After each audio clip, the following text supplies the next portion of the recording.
Diz a tradição que foi a partir da festa do reinado de Chico Rei, ainda no século XVIII, que a manifestação cultural do Congado irradiou pelo estado de Minas Gerais.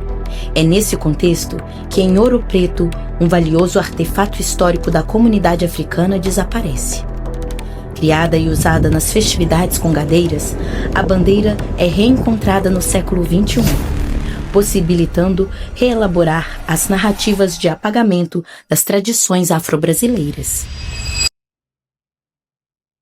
Essa bandeira era do tempo dos escravos, tempo dos irmãos pardos, de Nossa Senhora Senhora do Rosário e Nossa Senhora do Bom Parto.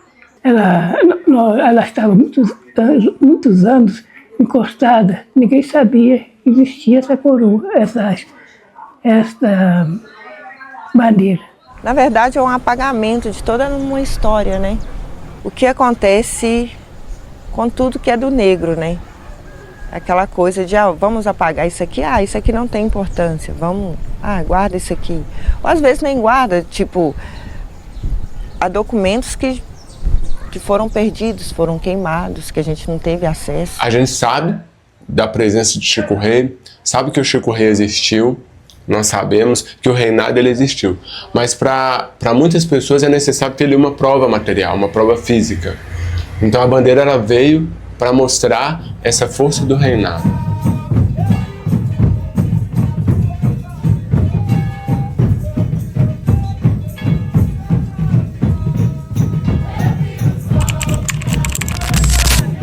O sincretismo religioso foi uma das formas de manter o controle sobre a tradição afro-brasileira durante o período da escravização do povo negro.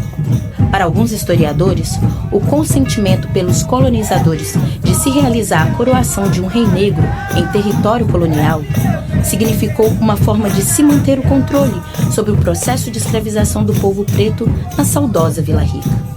A partir da permissão aos negros de um culto de fé através de festejos, os escravagistas acreditavam que a população preta, pela resiliência, não teria motivos para se rebelar e ainda deveriam favores aos seus senhores. Em 2020, a gente estava com um processo, a Associação Amigos do Reinado, a gente estava com um processo na Funpatri, que era para que a festa do reinado se tornasse um patrimônio material aqui da cidade nossa de Ouro Preto. E quando a gente estava com esse processo, eu também estava com um processo com um mastro de Nossa Senhora do Rosário. Porque o mastro, e a gente já estava quase no mês de novembro, se eu não me engano. E esse mastro, eu precisava de arrumar um outro mastro porque o outro que tinha se passado no ano de 2019, ele tinha rachado. Então, tinha um vizinho meu lá que ele falou assim, Cátia, eu vou arrumar o mastro para vocês, mas lá em Cachoeiro do Campo. Mas eu preciso da bandeira para mim fazer o encaixe. Aí eu peguei e comuniquei com o Sr. Wilson. Falei assim, Sr. Wilson, estou precisando de ir para pegar a bandeira de Nossa Senhora do Rosário, porque a gente já está quase no final do mês de novembro, e já para adiantar para a festa do reinado, para a gente fazer direitinho o encaixe da bandeira e tal. Aí ele pegou e falou comigo, falou assim, você veio buscar a bandeira de Nossa Senhora do Rosário? Eu falei, sim. Ele falou assim, mas você sabe que tem uma bandeira mais antiga? Eu falei assim, deu aquele silêncio, né? Coisa de segundos. Eu falei, bandeira mais antiga? Mas essa não é a bandeira mais antiga que a gente levanta, que o senhor já passou pra gente? Não, ele falou, não, tem uma mais antiga. Eu falei, isso está onde? Eu achei que era uma bandeira, né? Uma bandeira, nem passava pela minha cabeça que era uma bandeira de mastro. Aí ele falou assim, não está aqui na capela, está na capelinha de Nossa Senhora das Necessidades. Eu falei assim, o senhor me leva lá para mim ver? Aí ele falou assim, não, vamos lá. Na mesma hora ele pegou a chave, me levou na capelinha de Nossa Senhora das Necessidades. Atrás que tem um altarzinho assim, atrás do altar, ele pegou e falou assim, me ajuda. Pediu o João para ajudar ele. Eu estava do lado de fora, que eu estava no telefone. Aí entrei de novo, aí só o Soilson estava puxando aquela bandeira. Quando eu vi, eu fiquei sem reação, lágrima desceu na hora. Era uma bandeira de mastro, totalmente de ferro. As imagens não estavam mais tão nítidas, mas naquele momento eu vi a imagem. Nossa Senhora do Rosário, Santa Efigênia e São Benedito. Eu senti a energia dela e eu comecei a chorar. A única coisa que eu comecei a chorar, e o Soilson ficou sem entender. A origem do reinado em Minas Gerais está voltada à crença, sendo uma das mais populares a história relacionada à representatividade de Francisco da Natividade, o Chico Rei, que teria vivido em Vila Rica por volta do século XVIII. Chico Rei era rei de Moçambique antes de ser vendido e escravizado.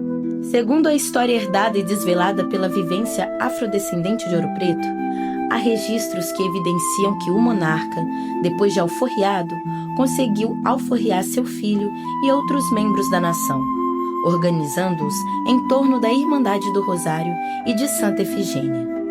A partir desse momento, em um gesto ancestral de respeito e comprometimento com as heranças culturais africanas, no dia de Reis, 6 de janeiro, Chico Rei e sua família eram conduzidos em cortejo pela Irmandade e coroados na capela de Santa Efigênia. Após a coroação, o trono coroado desfilava pelas ruas de Vila Rica embaixo de um pálito, apresentando a realeza negra, que para se guardar e proteger, vinha escoltado por uma guarda de moçambicanos. Estava assim criada a Festa do Reinado em Minas Gerais.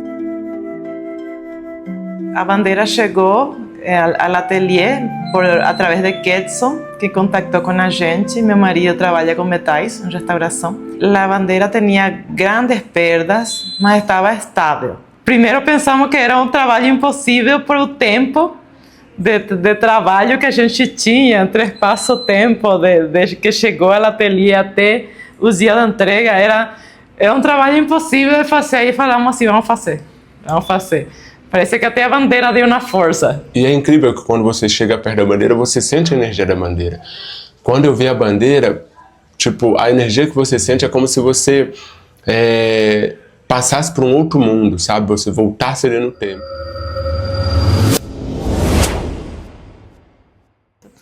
Aí chegou a parte de policromia, eu notei, com o microscópio fui vendo que era um pigmento muito... Era muito interessante, porque era um pigmento bem, com uma moenda bem grossa, mas era um pigmento muito bonito, de cores muito fortes. Eu não tenho ideia de onde saiu esse pigmento, mas é um pigmento muito bom. Aí a gente começou a trabalhar na reintegração, tinha muita perda. Al começar a fazer a limpeza, apesar que não era uma imagem acadêmica, uma imagem... ela era extremadamente detalhada e ela tem uma unidade total em toda a extensão. Essa bandeira foi feita com uma tecnologia naval que é chamada metal de sacrifício, que é como um ánodo de um cátodo. Eles poniam na borda o metal que tem mais facilidade de corrosão. O metal de sacrifício que a gente falou, que são 2 tipos de metais diferentes, para que este se desgaste, este sufra e o centro se mantenha intacto. Essa mescla de metais que eles fizeram, ele permitiu que se mantenha íntegro o centro, sem óxido, e o borde, você vai notar que está oxidado, ferrujado. Então foi porque eles tinham um amplíssimo conhecimento de isso nessa época. Eu não sabia datar. Por datar tendría que ser un proceso, a gente toma los pigmentos y todas esas cosas, mas assim de que é muito antigo e que quem fez tinha muito conhecimento, tinha. É uma coisa assim, muito específica, quem fez sabia o que estava fazendo. É um fenômeno único, não só fisicamente, sino que espiritualmente. Aquilo que a gente falou. a moenda dos pigmentos é uma moenda bem grossa. Os grãos dá para ver, a gente até pode ver depois outro tipo de obra para comparar. Neste caso, vamos a ver, a gente dá para perceber vários tipos de pigmentos de moenda lá. Não é algo que foi feito assim de uma forma muito primorosa, mas tuvo resultado muito bom. Não foi, por falar assim, não foi feito tipo com uma técnica de moenda muito fina, trabalho aquele industrial ou muito de ateliê, que na época eu acho que já manejavam o trabalho de moenda de ateliê. Mas este foi feito de uma forma mais assim, mais artesanal. Aí podemos perceber los micro craquelés que tinha, em algumas partes ainda tem um pouco de impregnação, porque a gente não limpa todo para não perder a pátina também. Então a gente nota bem percebe, por exemplo, que está aí, a cera continua e a antiguidade se continua, não perdeu. A gente estava falando de la moenda de pigmentos y toda la técnica con que fue feita. Entonces, para dar una rápida explicación gráfica. Esto es un mineral en estado puro, que esto vira un pigmento aquí. Esto en grandes cantidades en pilón y todas otras técnicas iban siendo moídos y salía esto. Vocês vão ver claramente que é um mineral já com muitos grãozinhos aqui. Não é um mineral lisinho. Vamos poner aqui. Aqui vamos ver en este tipo de mineral. Ustedes van a ver, los pigmentos y todas esas cosas con grãos grandes. Esta es una moenda rústica que põe no pilão y va moendo. Después de eso, eles passam por outro processo de refinamento. Um pigmento feito de maneira artesanal, já com uma textura mais lisinha, já foi mais trabalhada. Aí vocês vão ver, ele é todo lisinho, igualzinho. Não tem grão mais grande, mais pequeno, ele é todo lisinho. Ya son pigmentos industriales que son los que usamos ahora en restauración. Ustedes van a ver. Estos ya pasaban por procesos industriales para que fiquen súper bien moídos, súper estáveis. Eles passavam por um processo químico olha lá. Você nem nota um grão de tão bem moído e tão fino. Então, a gente tem os 3 estágios já de moenda. O estágio en el que a gente nota todos los grãos grossos, finos. Um estágio em que a gente vai notando os grãozinhos. E o industrial de hoje em dia, que é já um pouco. Você nem nota um grão. Depois de esto, a gente simplesmente, nessa época, aqui eles produziam os pigmentos.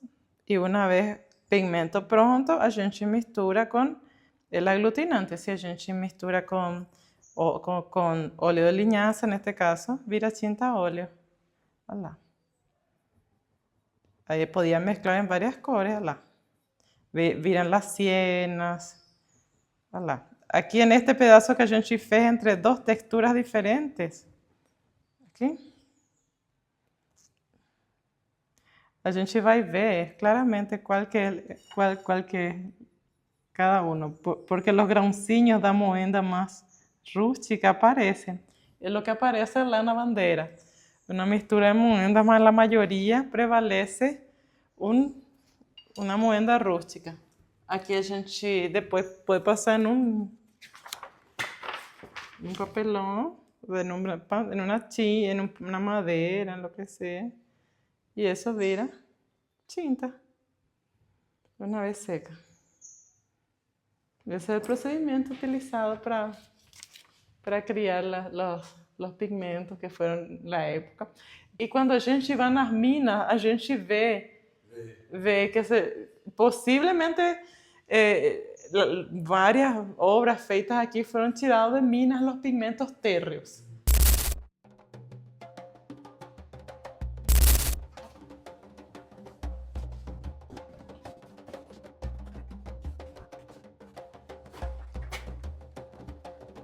Você já começa a ver bastante do material já.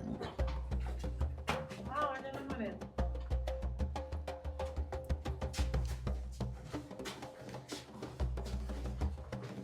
Quantos metros tem de profundidade? São muitos. 150 metros que a gente anda, mas ela tem ao todo 1 quilômetro.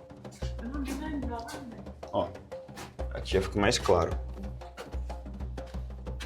Presta o braço aqui.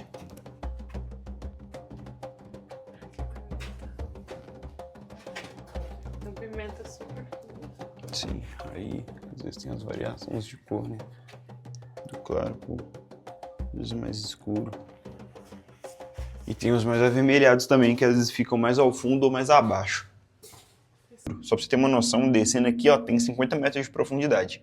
Ali deve ter várias pigmentações também, né? Por conta da profundidade do local aí, vai variando a questão do solo. Só que pra você ter noção, descer aí não era uma tarefa fácil não, né? Imagina descer aí e subir carregando material. Antigamente não tinha trilho, maquinário nem carrinho de mão. Grande parte desse material aí era carregado no força bruta mesmo. A iluminação desse local não era energia elétrica, era fogo. Cada buraquinho como esse aqui, ó, eles colocavam uma lamparina que geralmente colocava um óleo. Ou seria o óleo da baleia ou o óleo de mamona. Vocês conhecem mamona? Sim. Você sabia que ela gera um gás tóxico? Não. Cianeto. Ai, gente. Exatamente. Aqui, os materiais aqui que seriam oleosos eram muito úteis. Por exemplo, para gerar iluminação, ou seria o óleo da baleia ou óleo da mamona. Para pigmentação, também seria o óleo da baleia ou clara de ovo. Aqui você consegue notar as camadas de minério de ferro aí, ó. E como cada uma delas tem pigmentação, como vocês vieram estudar sobre isso. Exatamente. Olha aqui, ó. Aqui já tem vermelho, pigmentação mais avermelhada. Atrás de você já tem uma ali que é a mais amarelada. Então varia muito. Então vai variar muito. E eles moíam? Exatamente. Lá fora tinha que triturar, na verdade, o material que tinha ouro tá aqui, ó, o quartzo. Todo esse local aqui, se vocês forem parar para olhar, então, já tinha um conhecimento que a gente estuda bastante hoje. E se vocês forem parar para olhar, quem estava aqui dentro não tinha faculdade, diploma e nem nível escolar. Mas tinha conhecimento que a gente não fala hoje em escolas, livros e muito menos pontos facultativos. Quem trabalhava aqui dentro, se vocês forem parar para pensar, como eu falei, já tinha conhecimento que precisam ser ditos hoje em dia.